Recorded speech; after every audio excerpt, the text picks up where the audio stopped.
परमपिता परमेश्वर जी की जय हो बंदी छोड़ की, लौट को नहीं और की।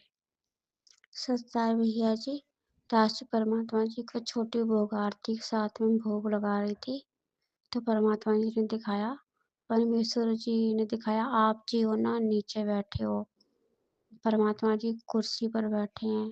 जैसे हम बैठते हैं, थाली परमात्मा अपने पैरों पे गोद में रख के भंडारा कर रहे। आप जी की थाली में सूखी रोटी है, जो सूखी रोटी होती है ना, पहले ज़माने में सूखी रोटी खाया करते थे। सूखी 2-3 दिन की जैसे हो जाए, इस तरह की सूखी रोटी है और प्याज़ रखा है और पानी का गिलास है। तो परमात्मा जी आपको सब्जी राम दे रहा है, अपने हाथ जोड़ लिए, दया मालिक। घी की कटोरी दी, उसमें उसके लिए भी आपने हाथ जोड़ लिए।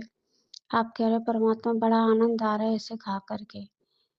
परमात्मा जी साहब कह रहे इसे खा के इतना आनंद आता है और जो चंचलता थी वो समाप्त होती जा रही है और मन शांत होता जा रहा है, भक्ति में कोई बाधा नहीं बन रही। तो परमात्मा हंस रहे हैं, मुस्कुरा रहे हैं, खुश हो रहे हैं। परमात्मा कह रहे आज कबीर जी की वाणी सिद्ध हुई, सूखी रूखी खाए के ठंडा पानी पी, देख पराई चोपड़ी ना मत ललचावे जी। आज वो वाणियाँ सिद्ध हो रही हैं।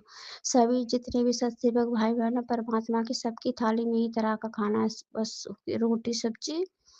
और रोटी, अब तो सब्जी भी खत्म होगी, बस सूखी रोटी है, उसमें नमक है और प्याज है बस। इसे खा के ठंडा पानी पी के मन को बहुत शांति मिल रही, भक्ति में भी बहुत अच्छा लग रहा है, कोई बाधा नहीं बन रही, तो परमात्मा खूब खुश हो रहे हैं।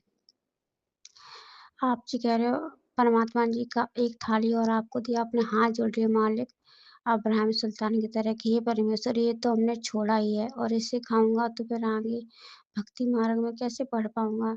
तो परमात्मा खूब खुश हो रहे हैं और परमात्मा कह रहे बेटा घबराओ नहीं। जैसे जिन लोगों ने चीज़ें छोड़ दी और जो नहीं छोड़ पा रहे वो बच्चे परेशान ना हों। देखो अस्पताल में 2 तरह के बच्चे मरीज़ जाते हैं।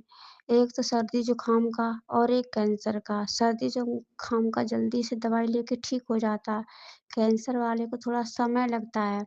इसी तरह से जिसके पास भक्ति धन ज़्यादा है, वो इन चीज़ों को कवर करता जा रहा है। जिनके पास थोड़ा भक्ति धन कम है, पिछला भी भक्ति धन कम है और वर्तमान में भक्ति कर नहीं पा रहे, तो उनको थोड़ा समय लगेगा।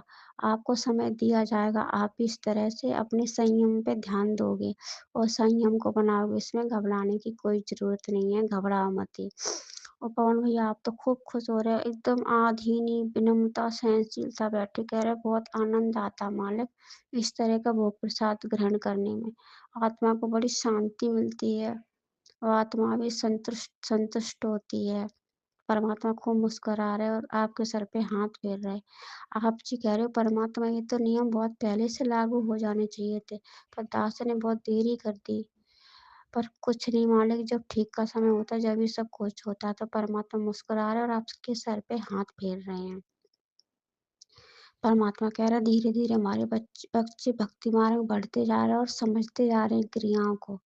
मुझे बहुत अच्छा लगता है इस तरह से देख कर के आत्मा गदगद होती है। परमात्मा जी की जय हो। सत्य है भैया जी।